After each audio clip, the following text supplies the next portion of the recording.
Hello बच्चों, आज हम स्टडी करने वाले हैं इलेक्ट्रिकल रेजिस्टेंस की। ये इलेक्ट्रिकल रेजिस्टेंस होता क्या है, इसके कॉन्सेप्ट को देखेंगे और उसके बाद ओम्स लॉ को देखेंगे।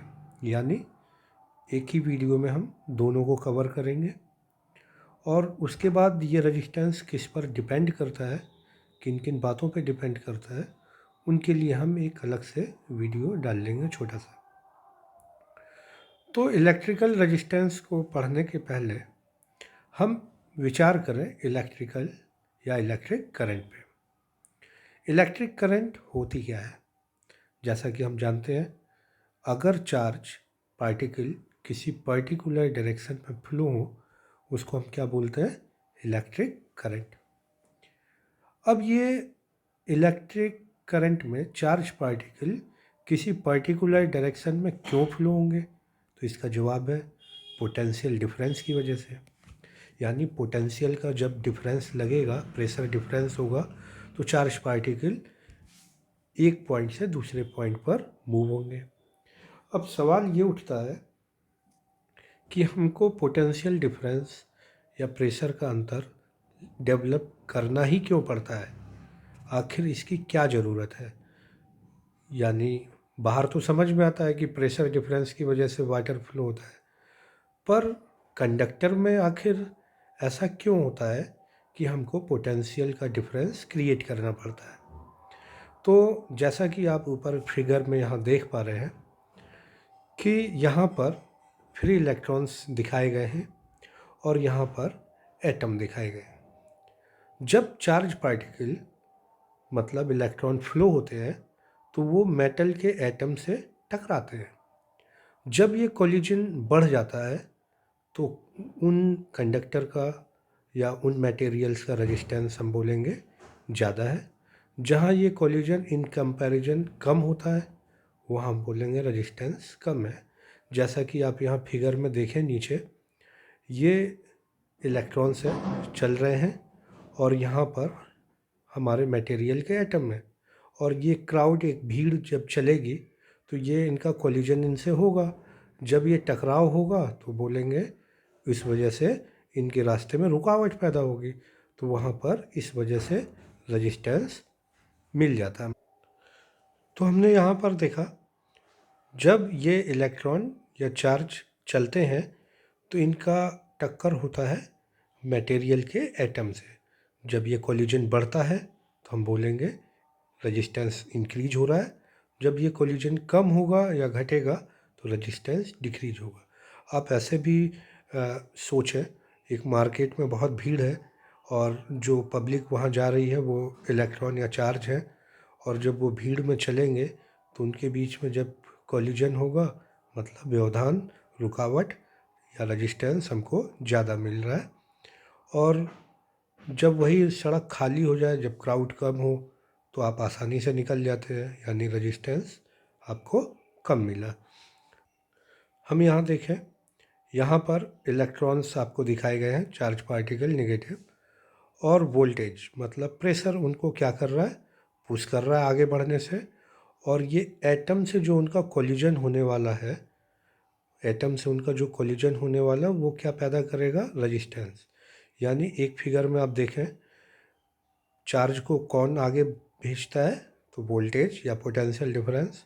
और उनको आगे बढ़ने से कौन रोक रहा है? मतलब इस वोल्टेज की वजह से जो चार्ज आगे बढ़ रहे हैं, उनको आगे बढ़ने से कौन रोक रहा है? रेजिस्टेंस। अब आप जान चुके हैं रेजिस्टेंस किस वजह से आ रहा है। यानी जब ये इलेक्ट्रॉन्स चलेंगे तो उनका मटेरियल के एटम से जो कोलिजन होता है, उसकी वजह से यहाँ पर रेजिस्टेंस डेवलप होता है। तो हम ये समझें कि चार्ज का फ्लो होना क्या है? करंट। चार्ज का फ्लो क्यों हो रहा है? पोटेंशियल की वजह से। और पोटेंशियल क्यों लगाना पड़ रहा है? क्योंकि उन चार्ज को आगे बढ़ने में रेजिस्टेंस मिल रहा है, और उस रेजिस्टेंस को ओवरकम करने के लिए हमको किसकी ज़रूरत है? वोल्टेज की। हम यहाँ देखें, यहाँ पर एक बैटरी लगा रखी है आपने, और प्लस टर्मिनल से नेगेटिव की ओर क्या फ्लो होगा? करंट। और रास्ते में हमने क्या लगा दिया? एक रजिस्टर। रजिस्टर क्या काम करेगा? अगर रजिस्टर नहीं था तो रजिस्टेंस कैसा था? कम। जैसे कि हम इस वाले फिगर में देख पा रहे हैं कि जब रजिस्टर नहीं था तो रजिस्टेंस क्या था? कम। और जब इस रजिस्टर को या लगा दिया हमने तो उसने इन चार्ज पार्टिकल के रास्ते में और रुकावट पैदा कर दी। तो यानी सर्किट का रजिस्टेंस क्या हो गया? बढ़ गया। अब सर्किट में हमें रजिस्टेंस की क्या ज़रूरत है, क्यों लगाना पड़ता है, तो इसको हम अभी आगे देखेंगे। नेक्स्ट फिगर में हम यहाँ पर देखें, एक वाटर टैंक है और यहाँ पर हमने एक नोब लगा रखी है जिससे वाटर का फ्लो क्या है? रुक गया है। यानी इस नोब को जब हमने पूरी तरह से टाइट कर दिया है तो इसने वाटर के रास्ते में क्या कर दिया? एक रजिस्टेंस पैदा कर दिया। और ये रजिस्टेंस कैसा है? Maximum resistance. यानी इसने इस रास्ते में क्या डाल दिया है? Maximum resistance. और जब रजिस्टेंस बढ़ा तो आपने देखा कि वाटर का फ्लो क्या हो गया? रुक गया है। यानी वाटर करंट कितनी है, या हम करंट कितनी बोले? जीरो।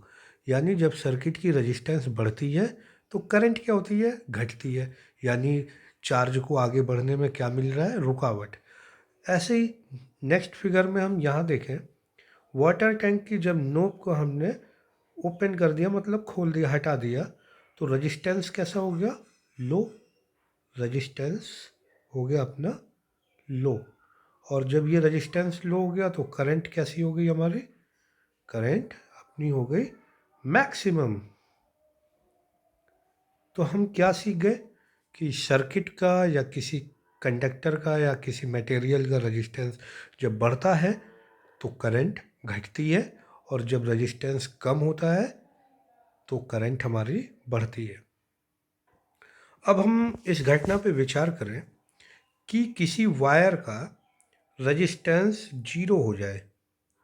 किसी वायर का रजिस्टेंस क्या हो जाए? जीरो। रजिस्टेंस हमारा हो गया कितना? जीरो। अगर रजिस्टेंस जीरो हो गया तो आपको पता चलेगा कि चार्ज पार्टिकल को आगे बढ़ने में कोई भी रुकावट नहीं लग रही है।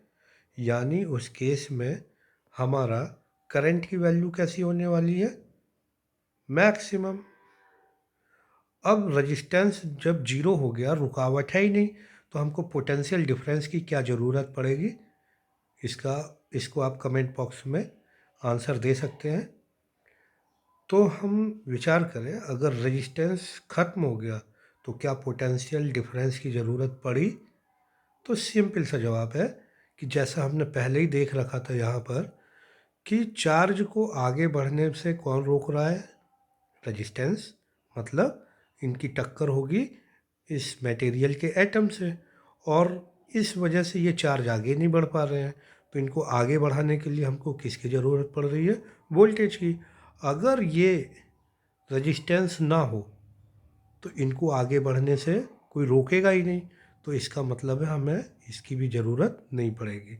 यानी अगर किसी कंडक्टर का रेजिस्टेंस जीरो हो जाए तो हमको वहाँ पर पोटेंशियल डिफरेंस की कोई ज़रूरत नहीं है, और ऐसे मटेरियल को पोटेंशियल डिफरेंस की हमको ज़रूरत नहीं है। तो ऐसे कंडक्टर को, ऐसे मटेरियल को हम बोलते हैं सुपर कंडक्टर।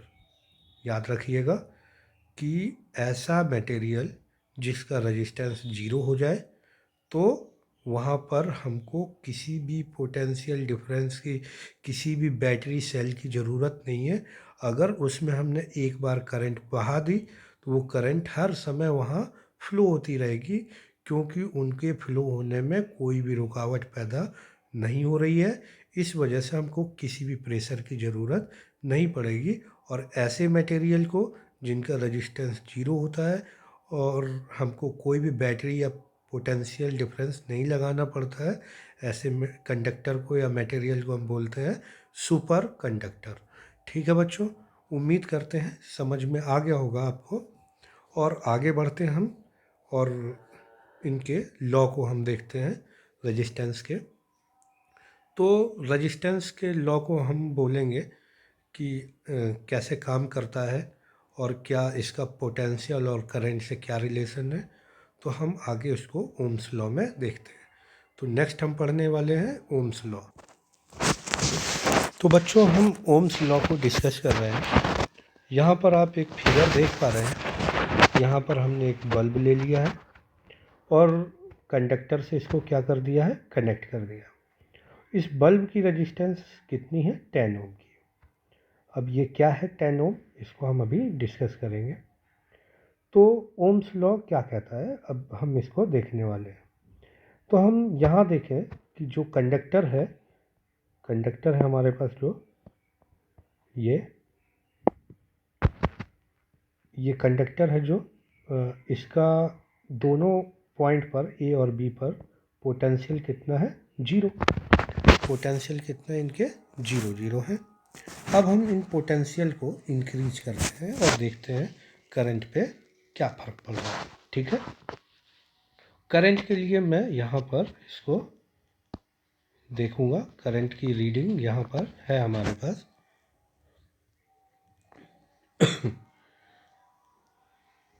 अब बच्चों देखो, हम क्या करते हैं, पोटेंशियल को इंक्रीज करते हैं।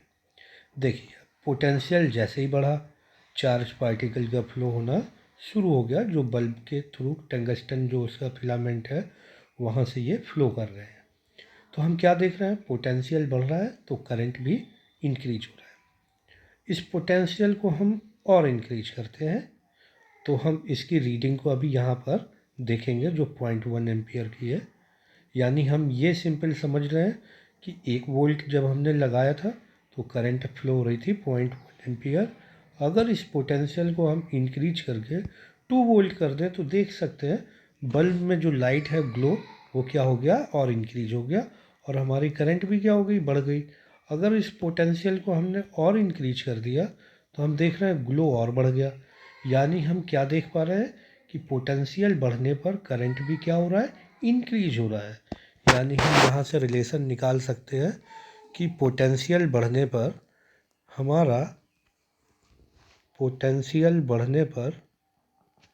हमारा करंट क्या होता है, डायरेक्टली। इसका मतलब क्या है कि जैसे जैसे हम पोटेंशियल बढ़ाते हैं हमारा करंट भी क्या हो रहा है, बढ़ जा रहा है। यानी potential is directly proportional to I. अब ये प्रोपोर्शनल साइन जब हटाते हैं हम तो एक कांस्टेंट आता है आर। इसी आर को हम क्या बोलते हैं, रजिस्टेंस। क्या बोलते हैं हम, रजिस्टेंस। हम क्या देख पा रहे हैं कि जैसे जैसे हम वोल्टेज बढ़ा रहे थे कंडक्टर के थ्रू, करंट भी क्या हो रही थी, बढ़ रही थी। और जब ये प्रोपोर्शनल साइन हटाया तो कांस्टेंट आया हमारा आर। तो ओम्स लॉ क्या कहता है, ओम्स लॉ कहता है वोल्टेज पोटेंशियल डिफरेंस को जब हम बढ़ाएंगे तो करंट भी क्या हो रही है, हमारी इंक्रीज हो रही है। तो इसकी डेफिनेशन को हम देख लेते हैं। तो यहाँ पर हम ओम्स लॉ की डेफिनेशन देख सकते हैं कि potential difference across a conductor is directly proportional to current flowing through it. यानी कंडक्टर के दोनों साइड का जो पोटेंशियल डिफरेंस है, किसी कंडक्टर के अक्रॉस जो भी डिफरेंस हमने क्रिएट किया वो डायरेक्टली किसके प्रोपोर्शनल है, करंट के। मतलब जितना ज़्यादा डिफरेंस होगा उतना ज़्यादा करंट फ्लो होगा। तो ये हमने यहाँ देखा कि V directly proportional to I। जब प्रोपोर्शनल साइन हटाया तो एक कांस्टेंट आया R। इसी R को हम क्या बोलते हैं, रजिस्टेंस। यहाँ से हम R की यूनिट निकाल सकते हैं। R इक्वल टू क्या हो जाएगा हमारा, V अपॉन I। तो V की यूनिट हमको पता है क्या होती है, वोल्ट, और I की यूनिट होती है हमारी एम्पियर। तो यहाँ से हमारी रेजिस्टेंस की SI यूनिट क्या आ जाएगी, वोल्ट पर एम्पियर। इसी को हम किस नाम से जानते हैं, इसी को हम नाम से जानते हैं ओम से। यानी रेजिस्टेंस की यूनिट क्या हो गई, ओम, और इसका सिंबल होता है ये। तो ओम्स लॉ ने क्या बोला, किसी कंडक्टर के अक्रॉस जो भी पोटेंशियल का डिफरेंस होता है वही वो डायरेक्टली प्रोपोर्शनल टू होता है, जो उनके बीच में डिफरेंस है वो डायरेक्टली प्रोपोर्शनल टू है उनके बीच जो करंट फ्लो हो रही है। यानी जैसे जैसे पोटेंशियल डिफरेंस बढ़ेगा करंट का फ्लो क्या होगा, बढ़ जाएगा, जैसे हम देख पा रहे हैं फिगर में। अब देखिए अगर बी पे हमने पोटेंशियल इंक्रीज कर दिया तो देखें आप ग्लो क्या हो गया, कम हो गया, क्योंकि डिफरेंस क्या हुआ और कम हो गया। यहाँ और देख सकते हैं अगर हम यहाँ पर भी 4 वोल्ट अप्लाई कर दें तो करंट फ्लो होना क्या हो गई, बंद, क्योंकि डिफरेंस हमारा क्या हो गया, जीरो, क्योंकि कोई भी डिफरेंस नहीं है। अगर पोटेंशियल हम यहाँ फ्लो करा दें तो करंट हमारी अपोजिट डायरेक्शन में फ्लो होना शुरू हो गई जो पहले फ्लो हो रही थी। तो बच्चों उम्मीद करते हैं ओम्स लॉ आपको समझ में आ गया होगा, इसकी यूनिट वगैरह आपको याद रखनी है ओम। बाकी इससे रिलेटेड जो क्वेश्चंस होंगे उनके लिए मैं सेपरेट वीडियो एक बनाऊंगा, और ये रेजिस्टेंस किस पे डिपेंड करता है इस पे भी एक सेपरेट वीडियो अभी आपको आएगा। तो बच्चों फाइनली हम यहाँ पर आ गए हैं। यहाँ पर आपको कुछ कार्टून्स दिख रहे हैं, तो हम इसको समझें क्या है ये कार्टून। वोल्ट, अब आपको पूरा कॉन्सेप्ट फिट बैठा लेना है।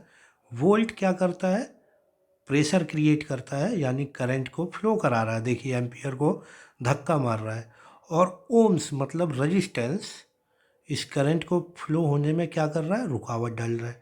तो जितना वोल्टेज हम बढ़ाएंगे बेचारे किसको दिक्कत होने वाली है, हमारे करंट को, क्योंकि वोल्टेज बढ़ाएंगे करंट तो फ्लो होना चाह रहा है पर रेजिस्टेंस क्या कर रहा है, उसको रोक रहा है। तो यानी वोल्टेज क्या फ्लो कराता है, करंट, और उस करंट के रास्ते में कौन रुकावट डालते हैं, हमारे ओम्स।